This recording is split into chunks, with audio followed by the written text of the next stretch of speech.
Hinahanap niyo ba ako sa Facebook mga kabayan? Nandito ang aking Facebook page. I-search niyo na lang kabayan ko, follow na. Ang kwentong ito ay hango sa totoong buhay. Mula ito sa isa nating kabayan na itago na lamang natin sa pangalang Yani. Taong 1960, probinsya ng Samar. Ang sabi nila, kapag naligaw ka sa isang masukal na gubat, baliktarin lamang ang damit para makita ang tamang daan. Subalit iba ang ginawa ni Yani. Nakipagsabayan sa takbo ng kababalaghan hanggang sa nagpakita sa kanya ang mapaglarong halimaw, ang anggitay.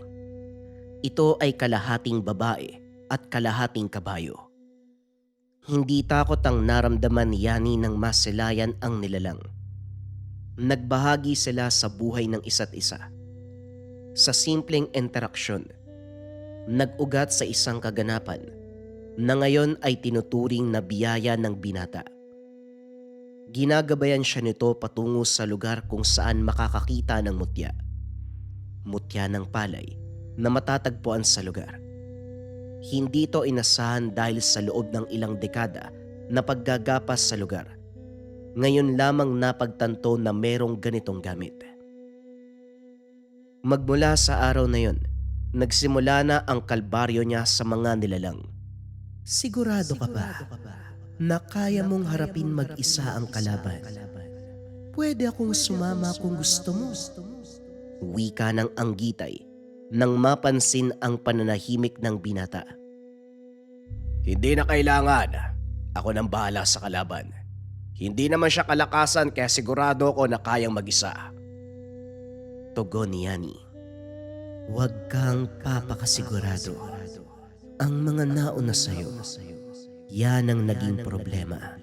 Masyadong kampante na mahina ang kalaban. Pero hindi kita pipilitin kung ayaw mo kong kasama. Huwag mo lang akong kalimutang tawagin sa oras na kailangan mo. Maraming salamat, Anggitay. Kailanman ay hindi kita bibiguin. Pagbalik ko, magandang balita ang ibibigay ko sa iyo, pangako yan. Naglakbay ang binata sa masukal na kabundukan para hagilapin ang sinasabing hari ng mga gabunan. Sigurado ang binata na maraming taon na magmula nang naubos ang lahi. Subalit kamakailan lang nababalita na may nagbalik. Ngunit sa kanyang isipan, ito ay panakot lamang sa ibang manunugis at iba pang nasa katungkulan ng lihim na karunungan. Hindi nga nagkamali dahil nang matuntun, isa lamang itong tawayanon. Uri ng engkanto na kabilang sa maharlikang antas.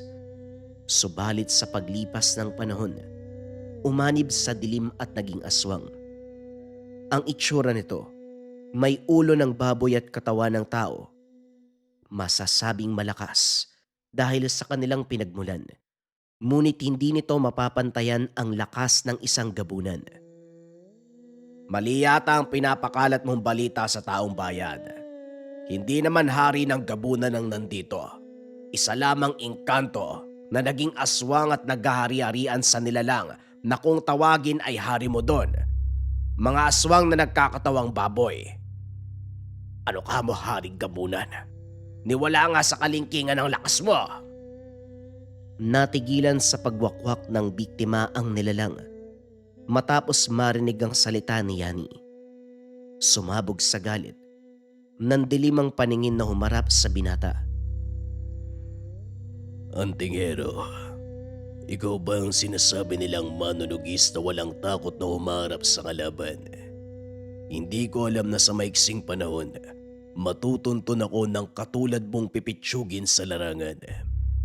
Binabalaan kita, binata. Ilang manunugis na ang pinatay ko. Kung ayaw mong matulad sa kanila, lumayo ka na. Bakit naman ako lalayo?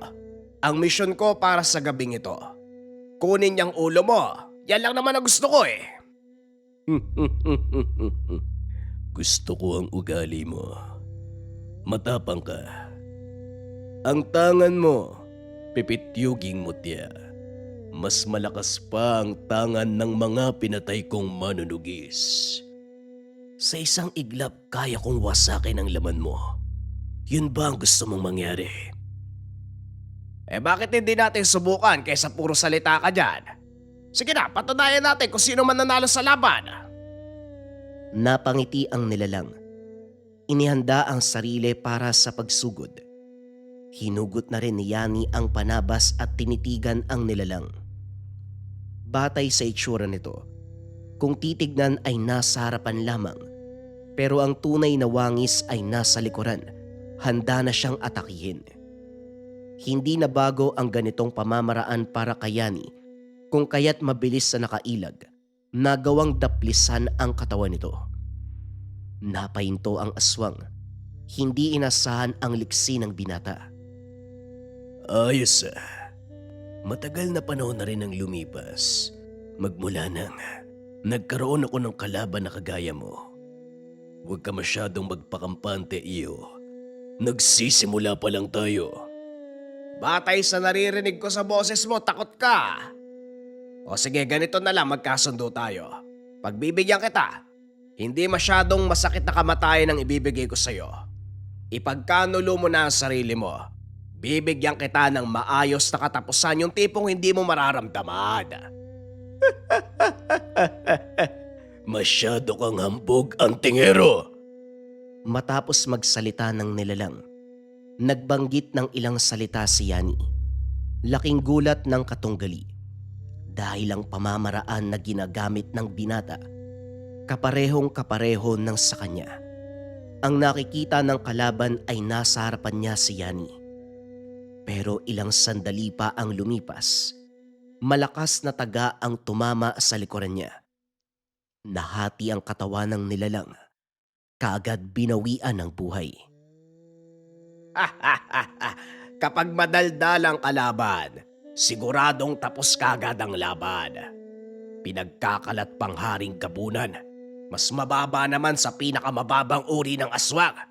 O ngayon, naway maging pataba ka sa lupa. Sa puntong ito, lumitaw ang gabay ni Yani.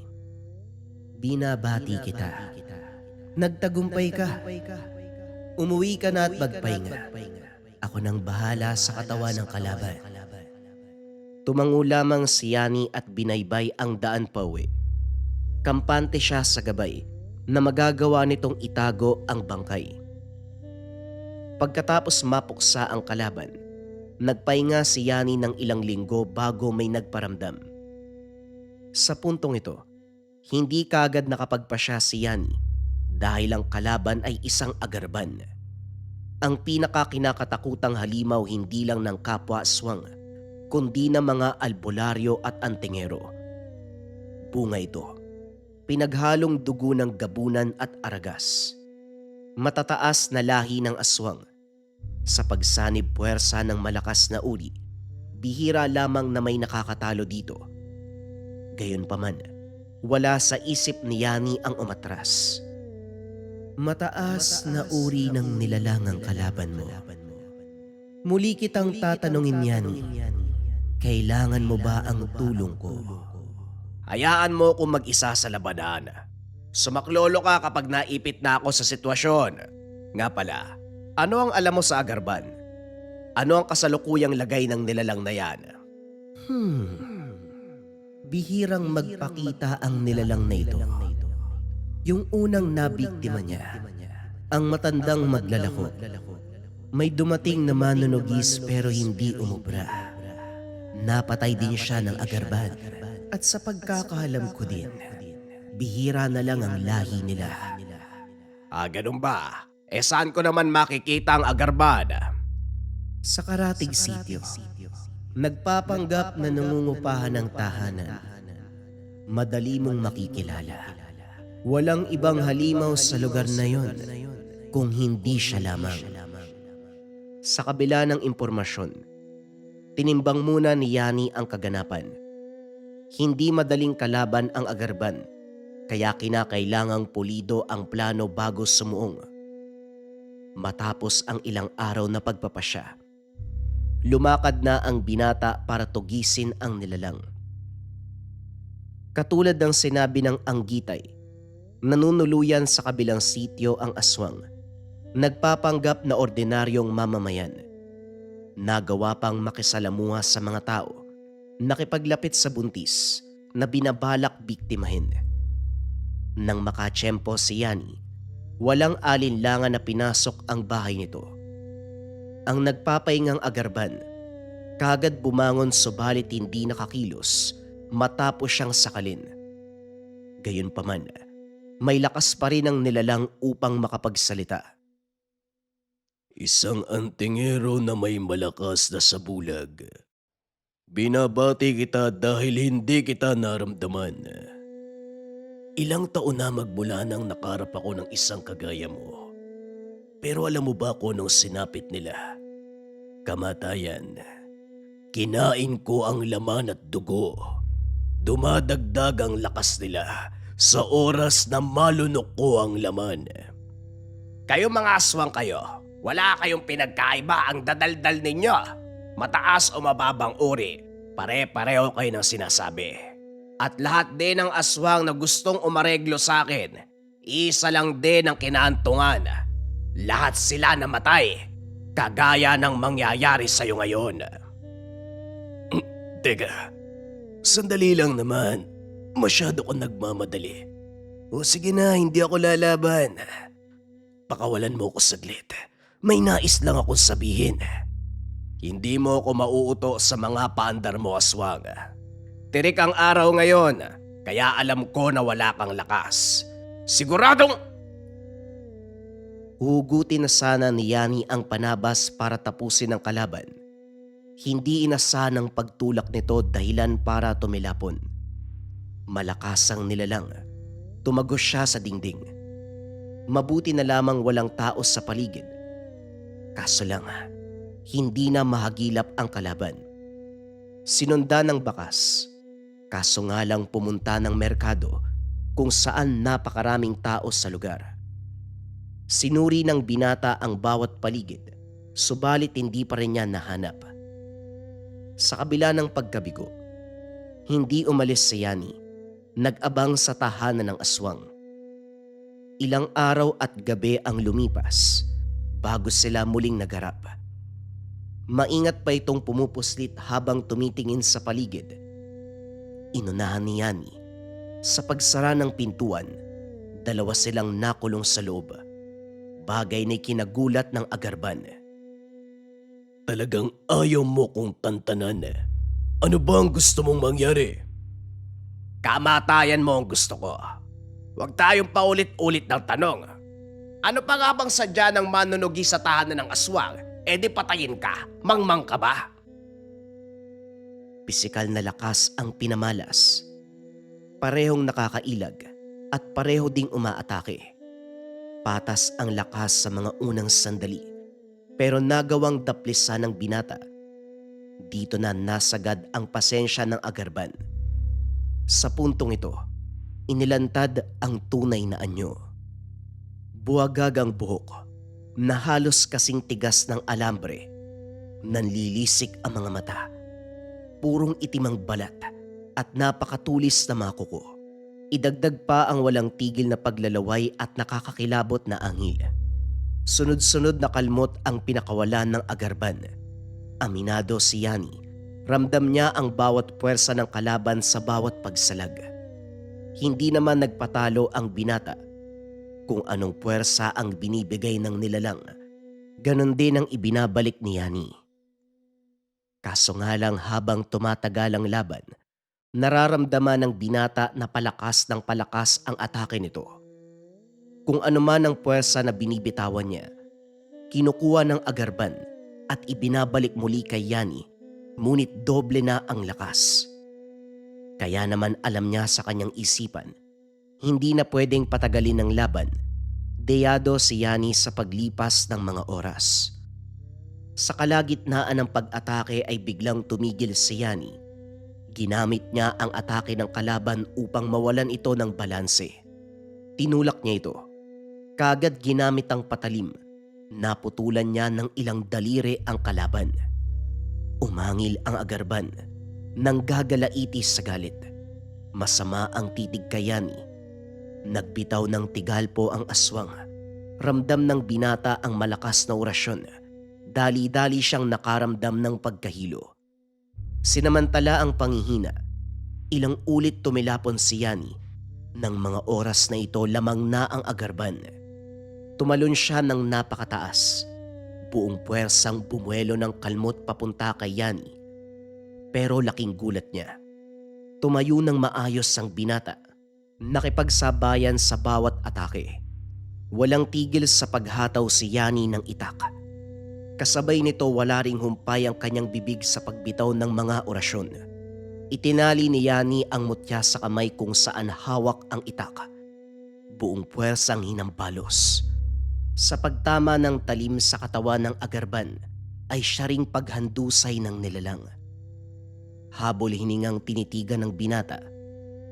Maya-maya pa, lumitaw ang anggitay na gabay. Nagmungkahi na siya na muli ang magliligpit sa bangkay. Hindi ako sigurado pero parang may nangyari sa kabilang bahay doon malapit sa amin. Kagabi hindi ako mapakali. Kapag gano'n ang nararamdaman ko, siguradong may kababalagan sa paligid. Kaso natatakot ako lumapit sa bahay. May nangungupahan kasi na dayo. Kaninang umaga nung kumatok ako walang sumasagot sa akin eh. Inantay ko hanggang sa sumapit ang hapon pero wala talaga. Ang sabi wala na din ang mga gamit. Parang naglaho na lang bigla. Wika ni Manong Bitoy, ang nagmamay-ari ng paupahan. Kasalukuyan itong nakatambay sa bakuran ni Yani. Sanay itong maglakad-lakad at pumwesto para magpahinga. Nagbayad naman po ba ng upa? Bakit kasi kayo nagpapatuloy ng tao na hindi nyo naman kilala? Dayo pa, delikado yan.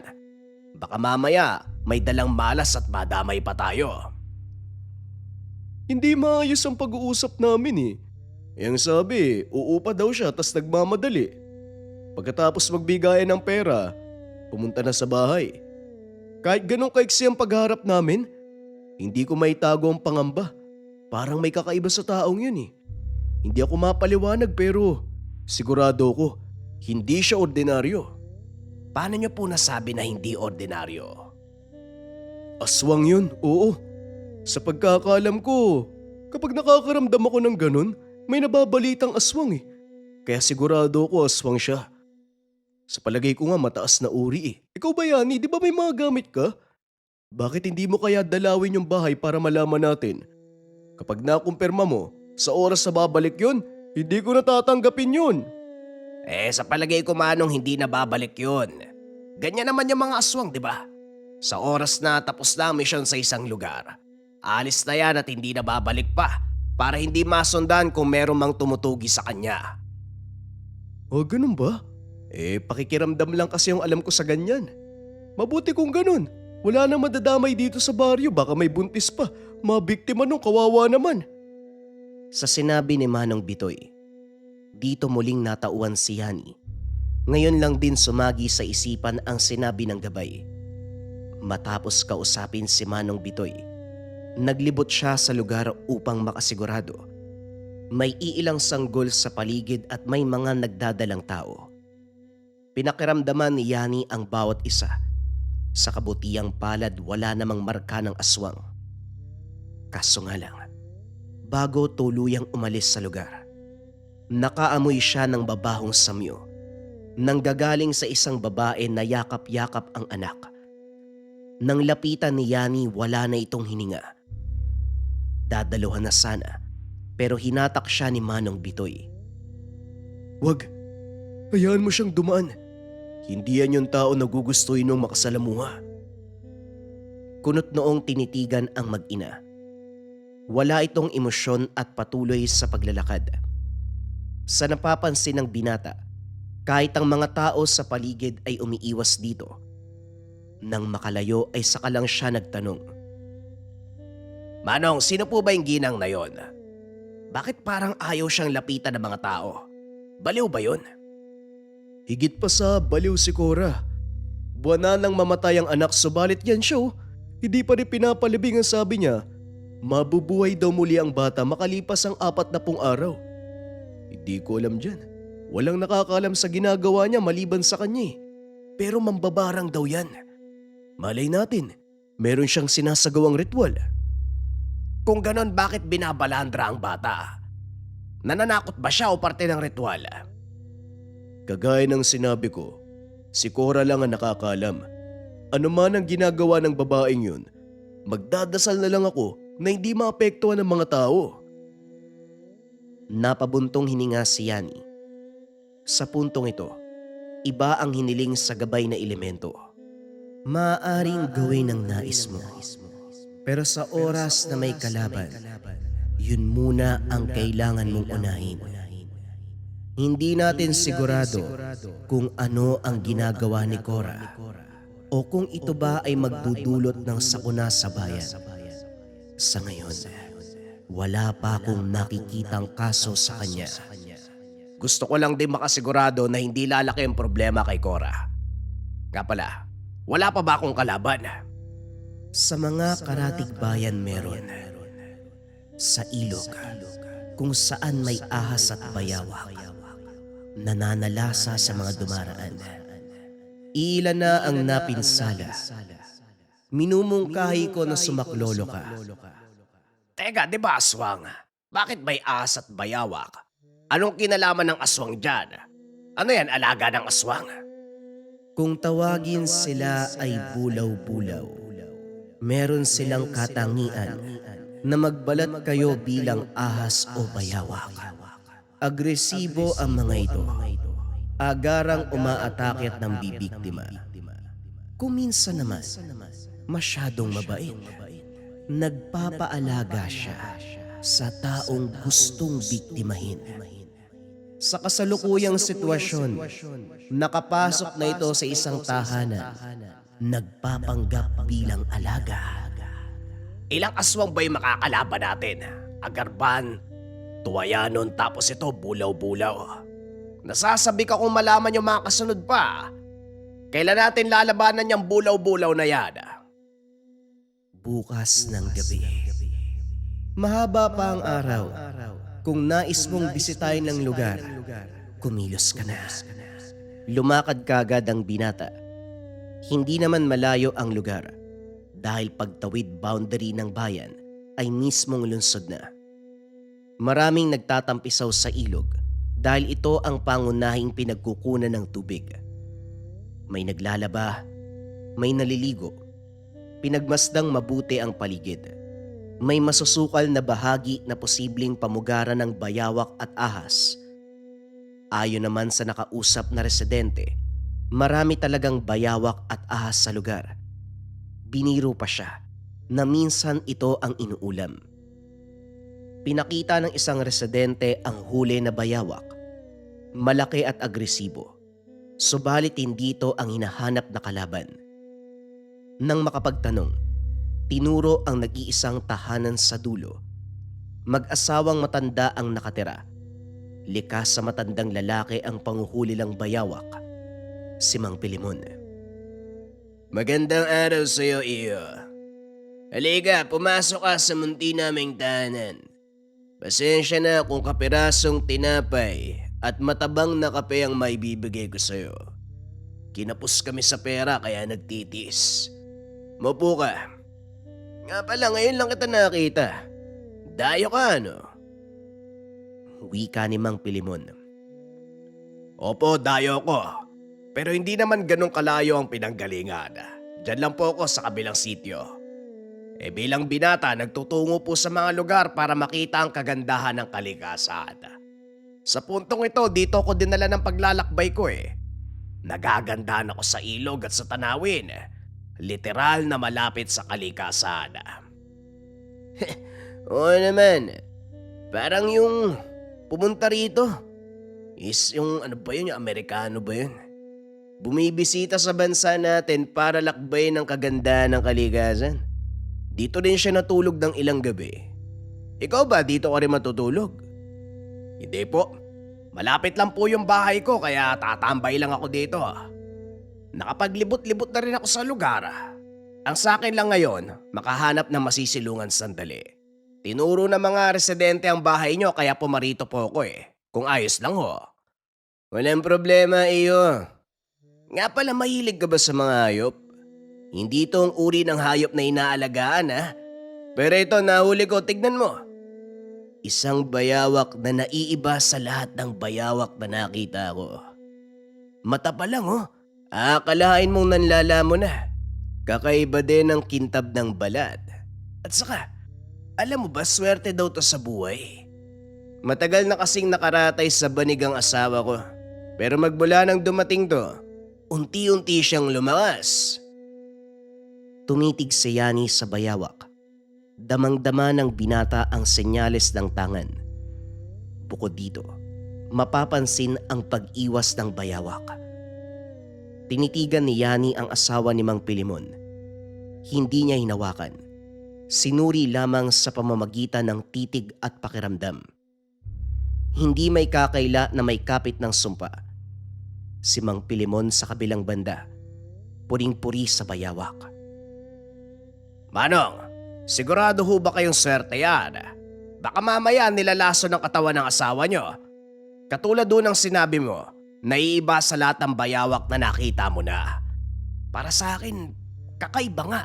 Hindi pangkaraniwan at parang... Nagwala ang bayawak. Nauunawaan ni Yani na pinipigilan nito ang pagsambit niya ng katotohanan. Hindi na lang din muna gumalaw ang binata. Hinayaang kumilos ang bayawak at alamin ang ginagawa nito sa mag-asawang matanda. Hindi tumigil sa pagwawala ang bayawak, kaya naman umalis na lang siya sa lugar. Kampante rin siya dahil hindi pa ito ang oras para umatake ang nilalang. Walang mangyayari sa mag-asawa. Kawawang matanda. Ang inaalagaan nila ang mismong papatay sa kanila. Kailangan nating kumilos kagad. Pero parang may mali. Sa tingin ko may tinatago din si Mang Pilimon. Iba ang presensya niya. Para bang nagkakaintindihan sila ng nilalang. Kung ano man ang nais mong gawin, nandito ako para sumuporta. Huwag mo kalimutang mag-ingat. Sila dapat ang maging alisto. Dahil sa oras na kikilos ako, wala akong ititira sa kanila.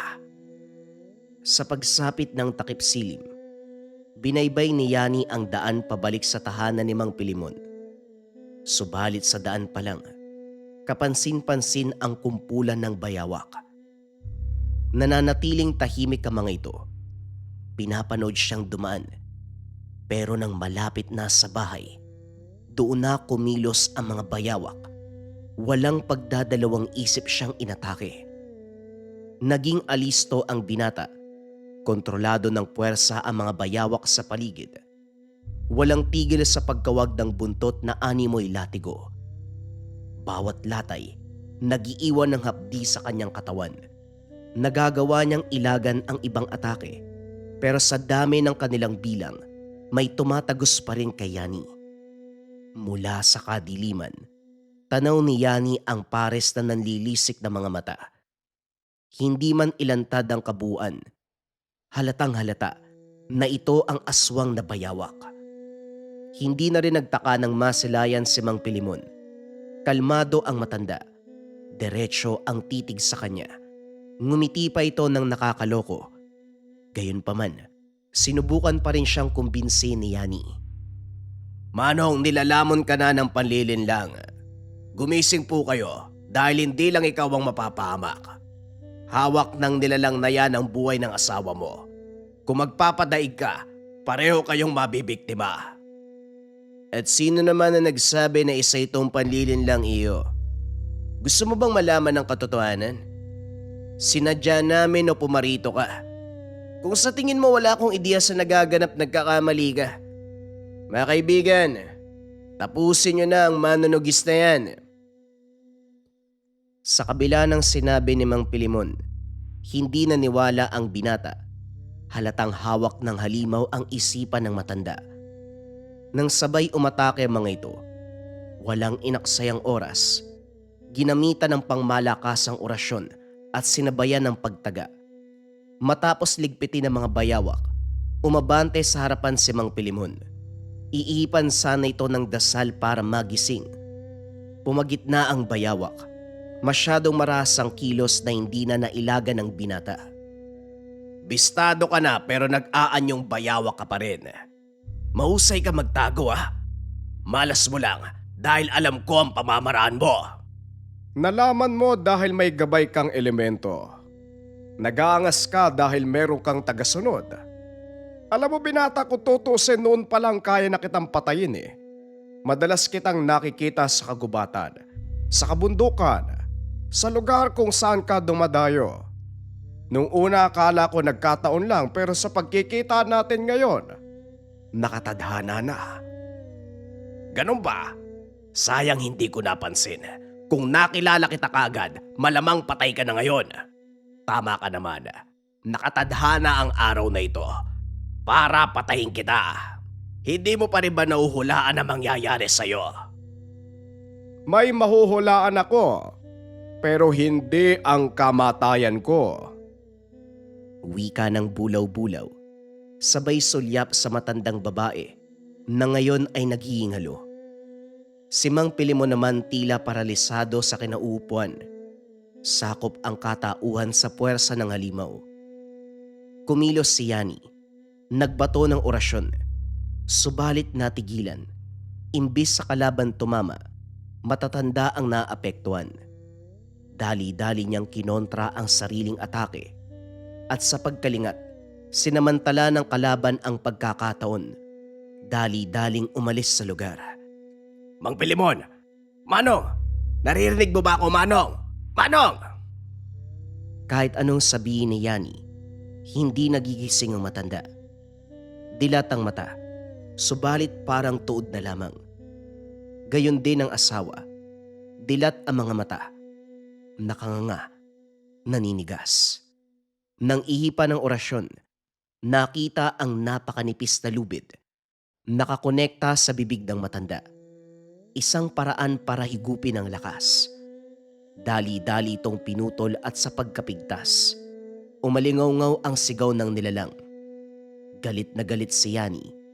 Gustong habulin ng aswang pero hinihila pabalik buhat ng kalagayan ng mag-asawa. Nang hindi na kaya pang pagsabayin, tinawag ang gabay. Ito ang nagbantay sa matatanda. Binaybayang tabing ilog, nagkarga ng orasyon sa hangin. Habang tumatagal, unti-unti nang natunton ang kinalalagyan ng kalaban. Kaso nga lang, iba ang pinaparamdam na lakas. At sa pag-ikot ni Yani sa puno, dambuhalang ahas ang bumungad. Tumuklaw ng napakalakas. Yumapos sa katawan ng binata. Muling nag-usal ng orasyon si Yani. Unti-unti itong kumalas sa kanyang katawan. Ang balat ay nasusugatan dahil ang epekto ng dasal. Animoy dahon ng talahib na may maliliit na tinik. Nangangati ang halimaw. Maya-maya pa bumalik sa anyong tao. Wala pa ring tigil sa pangangati.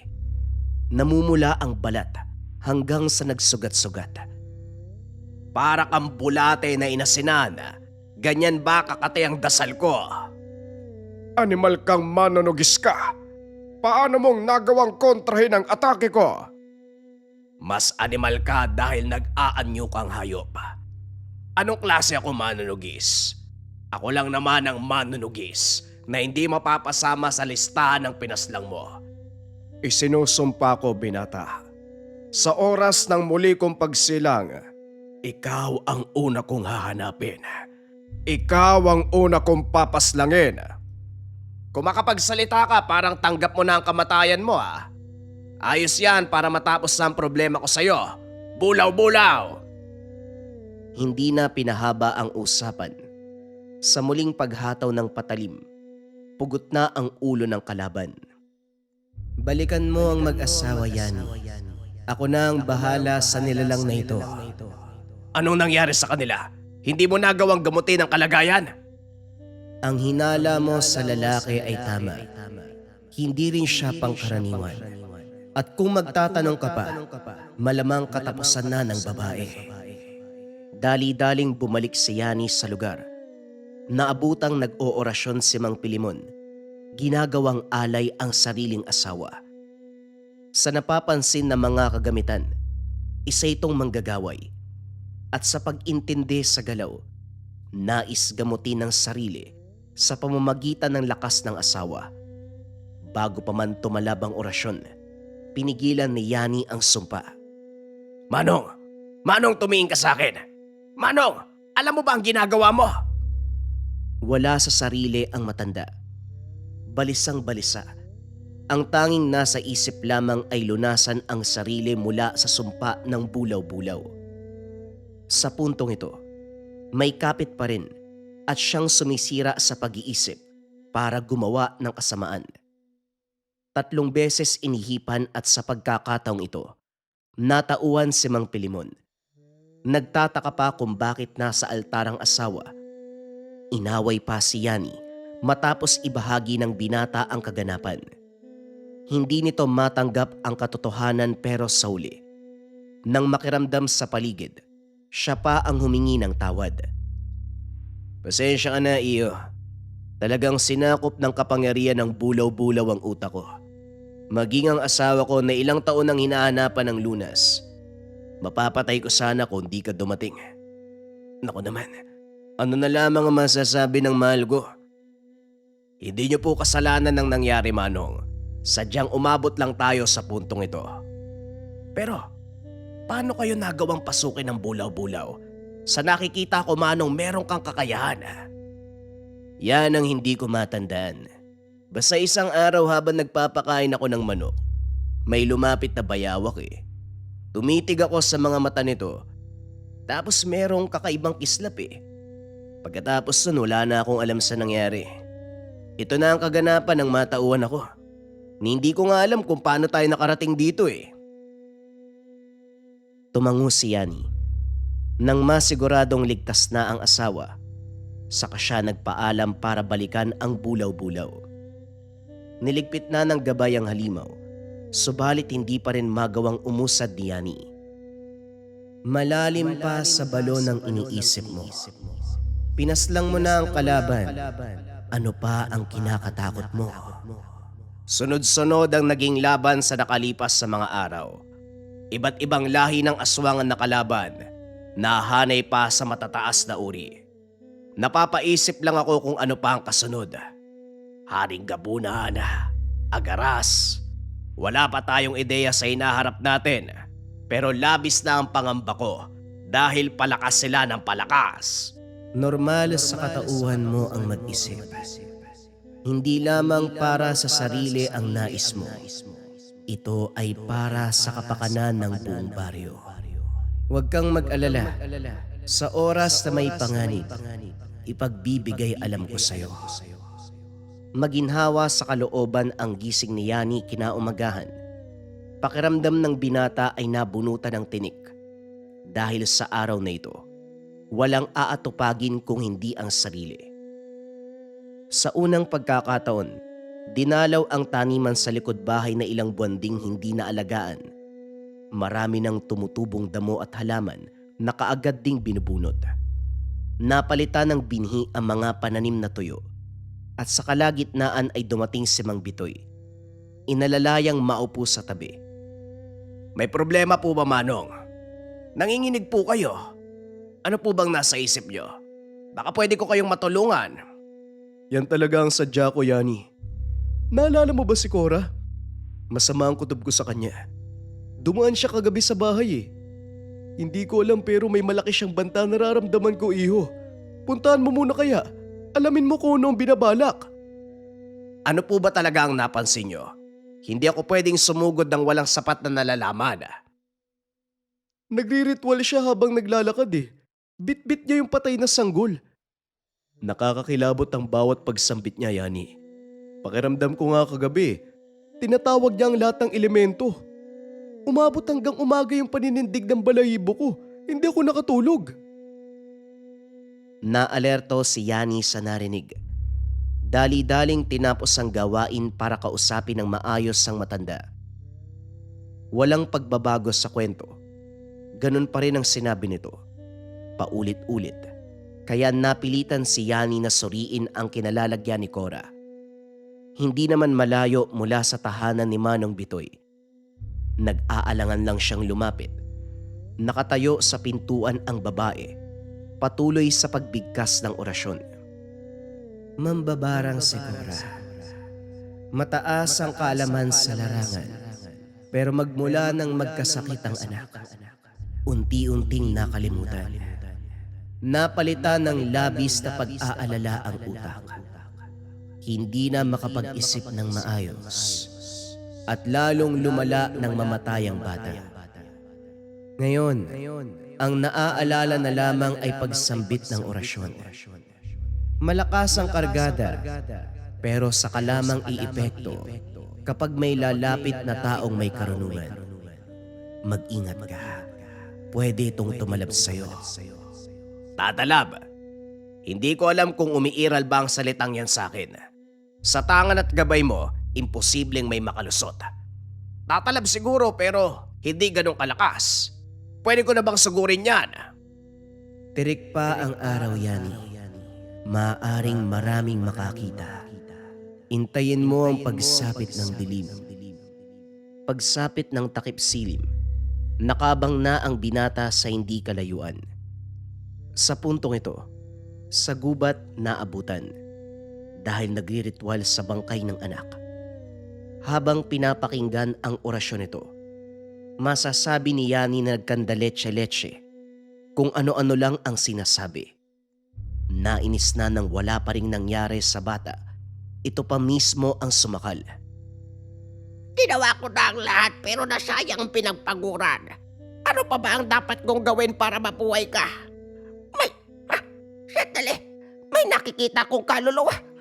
Kaluluwa! Sinimot-simot ni Cora ang hangin. Sa hindi inaasahan tumingin ito sa direksyon ni Yani. Nakapagkarga ng sabulag ang binata at imposibleng mabasag ito. Nagtataka siya kung paanong nakita. Naguguluhan dahil sa halip na tawagin siyang manunugis o antingero, kaluluwa ang paulit-ulit na sinasambit. Gumagana ang lahing kulaw ni Cora.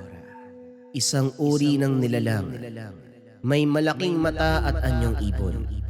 May 3 ulo na sabay-sabay nakakakita sa liwanag at dilim. Nauuna nitong makita ang kaluluwa bago ang katawan ng kalaban o biktima. Bakit hindi mo sinabi kagad yung bagay na yan? O siya, kikilos na ako. Baka makatakas pa yan eh. Sa puntong ito, direkta nang nakikita ni Cora ang katawan ni Yani. Kaluluwa ng antingero. Hindi ito ang unang pagkakataon na nakasalubong kita. Sa malapit ka lang nakatira, hindi ba? Minsan mo na akong pinagmasdan. Napapatanong ako kung pagmamasid lang ba ang ginagawa mo o nakikialam ka sa orasyon dahilan para hindi mabuhay ang anak ko. Patay na ang bata. Walang sino mang makakabuhay ng isang patay. Mangkukulam, mambabarang, antingero, ermitanyo, o sino pang dalubhasa. Maliban na lang kung Diyos ka. Pagpahingahin mo na ang bata, igalang mo ang kaluluwa niya. Sino ka sa inaakala mo? Sino ang nagbigay ng abiso sa'yo para magsalita tungkol sa akin? Labas ka sa usaping ito, kaya huwag kang makialam. Wala pang tinatamaan na inosente sa binibitawan mong orasyon. Pero hindi na ako mananahimik. Isang banta ang ginagawa mo at kapag nagpatuloy ka, posibleng ikapahamak ng lahat. Nasisiraan ka na ng bait dahil sa pagkawala ng anak mo. Pagpahingahin mo na siya nang sa gayon bumalik ka sa wisyo. Dito na nasagad ang galit ni Cora. Bumungad ang ganap na itsura. May hahalin tulad sa napakalaking ibon. 3 ang ulo at malalaki ang mga paa. Malapad ang pakpak. Napakatalim na mga kuko. Gumapang ang iba't ibang uri ng insekto papalapit kay Yani. Pero may pananggalang ang binata. Bago pa tuluyang makagapang papalapit sa kanya, isa-isang namamatay ang mga ito. Makikita sa mukha ni Cora na hindi inasahan ang galaw na yun. Kaya naman dali-dali itong sumugod. Malalapad na pakpak at mga kuko ang ginamit pang atake. Sinasabayan ng biglaang pagkawala at pagkalitaw. Sa katunayan, hindi na bago sa binata ang ganitong galaw, kaso nga lang hindi lahat mauhulaan. Nalingat lang sandali, tumilapo na si Yani. Sabay-sabay ang orasyon ng kalaban, karunungan bilang halimaw at pambabarang. Nagawang buhayin ng mga insekto na ngayon nadagdagan ng iba't ibang uri pa. Gayunpaman, walang panama ang mga ito. Mabilis na kokontra ang lahat. Kahit tawagin mo pa ang lahat ng mabangis na hayop, walang magagawa yan sa akin. Tumigil ka! Huwag ka magsalita! Ikaw ang dahilan kung bakit hindi nabuhay ang anak ko! Umatake si Cora. Nanlaki ang mga mata ni Yani dahil damang-dama ang pagtagos ng orasyon sa katawan. Napahinto siya sandali. Napaubo ng dugo. Sa puntong ito buong lakas ang binuhos ng kalaban. Sa muling pagsugod hindi na nakampante ang binata. Tinawag ang gabay at humingi ng dagdag depensa. Lumitaw ang nilalang at binasbasan siya. Nang maramdaman ang nag-uumapaw na lakas, isinabay ang karunungan. Sa isang atake, ilang beses tumagos ang panabas. Susugod pa lang sana si Cora, pero huli na. Nakitang pugot na ang dalawang ulo, maging ang mga pakpak. Lumod ito, tumingala kay Yani. Ang binata naman sa kabilang banda, habol hininga habang pinapakalma ang sarili. Sa mga oras na ito dama pa rin ang pinsalang dulot ng kalaban. Hindi naglaon, nalagutan ng hininga si Cora. Ako nang bahala rito, Yani. Gamutin mo ang iyong sarili. Hindi na, wala sa akin to. Tutulong ako sa pagliligpit. Pumikit ang anggitay at sinimula ng ritual. Ang katawan ng kalaban ay unti-unting sinakop ng itim na puwersa at nilamo ng kadiliman. Kasama na din dito ang bangkay ng bata. Sa ganong pamamaraan, walang naiwan na bakas ng kalaban. Buwan din ang lumipas bago tuluyang gumaling si Yani mula sa pinsala ng kulaw.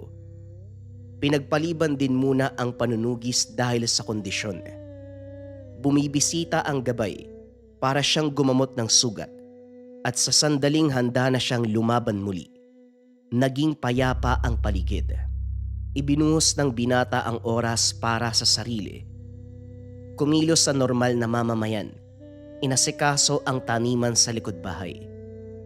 Tumulong din sa mga kapitbahay, katulad ni Manong Bitoy na mabigat ang gawain. Natutuwa si Yani sa bagong yugto ng buhay, pero hindi nangangahulugan na tatalikuran ang tungkulin. Sa oras na kinakailangan siya, alisto sa pagsaklolo, walang nilalang na makakatagal sa kanya. Gamit ang mutya ng palay, at sa tulong ng kanyang gabay na anggitay. Kung gusto mong gumanda ang 2026 mo kabayan, subukan mo tong Gintong Gabay o ang Gabay Ethnic version sa Lika Merchandise. Pero ano bang gagawin mga kabayan ko? Halimbawa, may mga bagay ka na gustong marating or may mga kahilingan ka na gustong matupad ngayong 2026. Dapat klaro, ano ang kahilingan mo, ano ang gusto mong puntahan. So habang hawak-hawak mo yung Gintong Gabay mo o Gabay Medallion Ethnic, iisipin mo siya, imamanifest mo siya, assumption mga kabayan. So dapat klaro kung anong gusto. Pagkatapos nun mga kabayan, kung alam mo na kung anong gusto mo, kaya mo na siyang ipaliwanag, ano ang mga kailangan mong gawin para makuha ang bagay na gusto mo. Ano yung pakiramdam habang ginagawa mo yung mga steps para makuha yung bagay na gusto mo, dapat alam mo yung pakiramdam kabayan. At higit sa lahat, ang pinaka-importante, ano ang pakiramdam kapag natanggap mo na yung kahilingan mo? Paano ka humiti? Paano ka gumalaw? Anong klaseng energy and vibration yung meron ka sa oras na matanggap mo na ang kahilingan? Sample, ang gusto mo ay makalipat sa mas magandang tahanan. Ano yung pakiramdam kabayan kapag nakalipat ka na, nabili mo na yung magandang bahay, i-keep mo yung emotions na yun mga kabayan habang hawak-hawak mo tong Gintong Gabay. So habang dadasal ka, nakapikit ka, isipin mo yung tatlong proseso na yun kabayan. Huwag mong bibitawan yung emosyon. Sa araw-araw, dadalin mo siya. Sa oras na may encounter mo na yung challenge challenges, lagi mo lang tignan yung gintong gabay mo, alalahanin mo yung pakiramdam habang nagdadasal ka. Ano yung feeling kapag natanggap mo na yung bagay na gusto mo. Mula doon kabayan, wag mong tigilan hanggat hindi mo nakukuha. Sigurado yan kabayan ko, mamamanifest mo yan sa buhay mo. Kung interesado ka dito kabayan, i-visit mo lang ang shop ng Lika Merchandise.